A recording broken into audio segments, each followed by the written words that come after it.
Ang algae, babala sa modernong paggamit, bagaman pinagtatalunan ang sinaunang pangalan nito.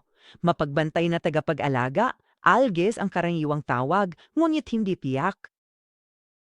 Sabi ni Barnes, pati transliterasyon ng lumang runa ay pinagtatalunan.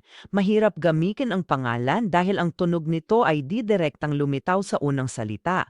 Ang mga ebidensyang Anglo-Saxon ay tumutukoy sa EOL-SEG, ELK-SEG.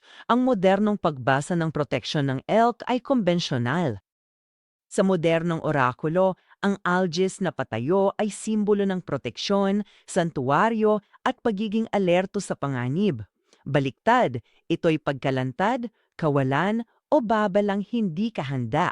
Panawagan ito sa kamalayan. Mainam ito sa mga tanong ukol sa kaligtasan, hangganan, gabay at sistema ng alarma ng katawan.